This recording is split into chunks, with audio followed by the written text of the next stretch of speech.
Selamat pagi dan salam sejahtera buat kita semua. Kembali lagi bersama saya dengan Pak John Trisi Pahudar akan melanjutkan soal dan pembahasan matematika kelas 11 SMK. Iya, bagaimana kabarnya? Sehat semua? Iya, Bapak harapkan semuanya sehat. Dan Bapak harapkan semuanya bisa konsentrasi supaya nanti kalian paham dan ada modal kalian untuk ujian mulai tanggal 7 Desember 2020 ke depan. Oke, untuk pembahasan soal kita hari ini, kita akan bahas soal dengan topik koordinat kutub atau biasa juga disebut dengan polar. Ya, langsung saja kita masuk ke soal yang pertama. Yang pertama, koordinat kartesius dari titik 150 derajat adalah. Ya, sebelum kita bahas,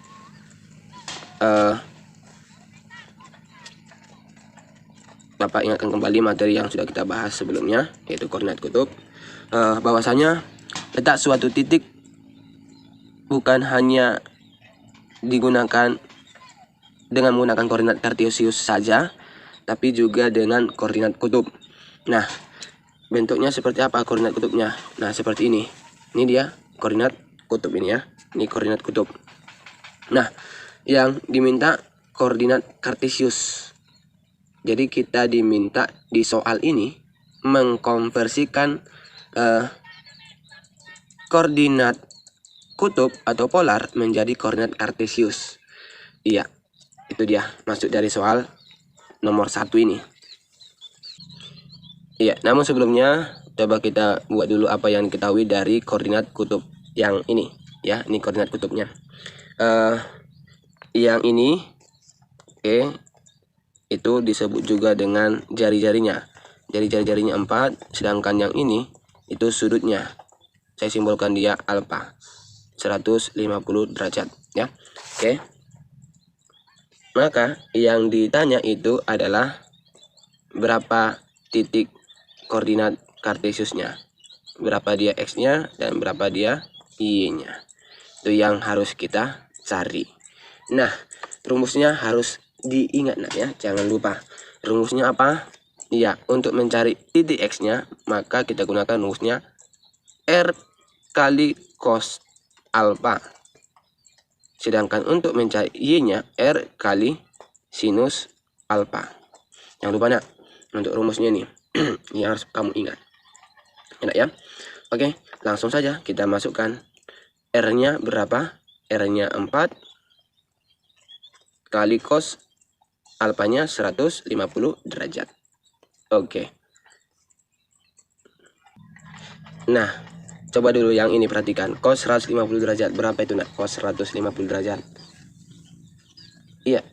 Kita kembalikan lagi ke perbandingan trigonometri sudut-sudut berelasi. Ya. Kita buat relasinya.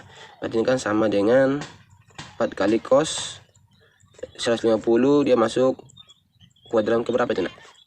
Kuadran ke 2 ya. Iya, 180 kurang 30 derajat. Nah, begini. Nah, lihat ini fungsinya kosinus. Kosinus di kuadran kedua itu bernilai apa nak? Oh, positif atau negatif? Negatif ya. Yang positif itu sinus. Berarti ini nih negatif. Berarti langsung saja ininya coret, tinggal 30. Saya buatkan di sini ya. 4 minus kosinus 30 derajat. Nah, langsung minus ini dulu ya. 4 kali minus 30. Minus 30. Minus cos 30. Cos 30 berapa nah? Iya. Setengah akar 3. Berarti 4 kali minus setengah akar 3. Iya, minus 2 akar 3. Oke, dapat kita jawabnya minus 2 akar 3. Oke, dapat kita titik X-nya. Sekarang kita cari yang Y-nya. Ya, langsung kita masukkan R-nya 4 kali sinus 150 derajat. Oke, coba dulu. Kita buat di bawah ya. 4 kali, ya, pakai sudut berrelasi. Di 180 kurang 30 derajat. Dah, oke. Sampai sini. Iya, ini berarti 4 kali sinus 180 kurang 30. Oke, ini di kuadran ke berapa ini? Kuadran ke 2 ya, kuadran kedua. Sinus bernilai positif, maka kita dapatkan langsung positif sinus 30. 4 kali sinus 30 ya. Oke, berarti 4 kali sinus 30 berapa nak? Setengah. Maka kita peroleh hasilnya 4 kali setengah 2. Jadi kita peroleh titik koordinat kartesiusnya itu sama dengan, kita mulai dari x-nya dulu ya. X-nya berapa nak? Ini ya, ini x-nya. Minus 2 akar 3. Kemudian y-nya berapa? Y-nya ini 2. Oke, jadi kita peroleh hasilnya minus 2 akar 3, 2. Ada jawabannya nak? Iya, apa jawabannya? Iya, jawabannya B ya. Ya, jawabannya B. Oke, sampai di sini bisa dipahami nak? Iya, pokoknya rumus yang ini harus kamu ingat. Ini kunci cara mengkonversikan koordinat kutub ke koordinat kartesius ya. Yang dimintakan nilai x dan nilai y-nya. Nah, rumusnya ini tinggal kamu masukkan saja, r-nya berapa, alfanya berapa ya. Kalau untuk mencari kosinusnya, lihat kalau dia tidak sudut istimewa seperti ini 150 derajat, maka kamu gunakan sudut-sudut berelasi yang sudah kita pelajari sebelumnya ya. Begitu kira-kira. Bisa dipahami nak? Iya, oke. Atau supaya lebih jelas, koordinat titik kartesius itu begini ya. Misalkan ini P, X, Y. Ini dia rumusnya. P-nya, X-nya tadi berapa? R cos alpha, kemudian Y-nya R sin alpha. Nah, begini dia. Kalau misalnya anak-adikku semuanya bingung, tinggal buat seperti ini. Ya, itu dia. Oke, kita lanjut ke soal yang kedua. Oke, soal yang kedua. Koordinat kutub dari titik akar 3,1 adalah. Iya. Soal nomor 2 ini kebalikan dari soal nomor 1. Kalau soal nomor 1 yang ditanya koordinat kartesius diketahui koordinat kutub. Nah, yang nomor 2 kebalikannya. Ditanya koordinat kutub diketahui koordinat kartesius. Nah, untuk menjawab soal yang seperti ini, coba ini Bapak buatkan langsung rumusnya saja supaya lebih jelas menjawab soal yang seperti ini. Rumusnya ini ya. Kan yang diminta bentuk begini ya. Nah, bentuk begini. Maka kita jawab. Nah, hasilnya R-nya ini dia rumusnya nak ya. X kuadrat tambah Y kuadrat. Kemudian untuk mencari alfanya atau sudutnya, maka kita gunakan rumusnya arcus tangen Y per X. Iya, jadi begini dia rumus untuk mencari koordinat kutubnya jika diketahui koordinat kartesius. Bisa nak sampai di sini? Yang penting ini rumusnya kamu pahami dulu ya. Ini untuk mencari X-nya, untuk mencari R-nya, sedangkan yang ini untuk mencari sudutnya ya. Oke, langsung kita jawab bersama. Kita cari dulu yang R-nya dulu. Iya, R-nya rumusnya apa nak? X kuadrat tambah Y kuadrat. Iya, X kuadratnya berapa nak? X-nya bisa dari sini. X-nya ini ya. X-nya ini.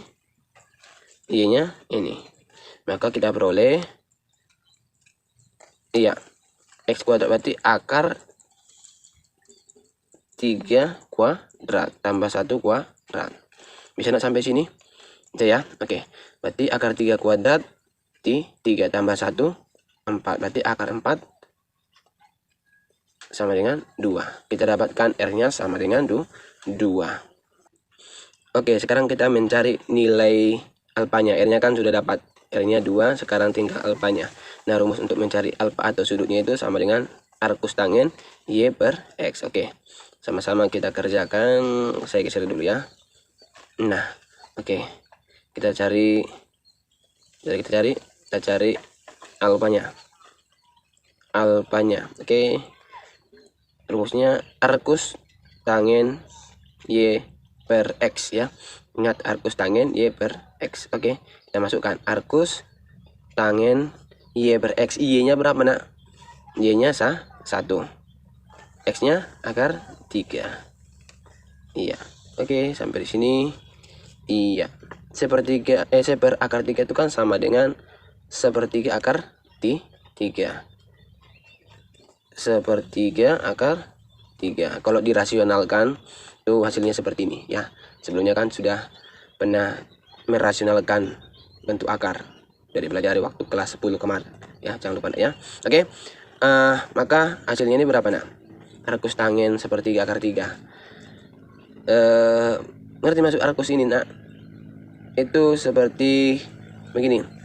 Tangen berapa supaya hasilnya sama dengan sepertiga akar 3. Nah, itu maksudnya ya. Jadi kita dari bawah dulu baru ke atas begitu. Nah, jadi berapa nak? Tangen berapa supaya hasilnya sepertiga akar 3? Iya, tangen 30 derajat. Jadi kita peroleh hasilnya atau sudutnya 30 derajat. Maka iya, ini yang paling utama. Hasilnya yang minta kan, yang hasilnya ini. Jadi langsung saja kita tulis hasilnya.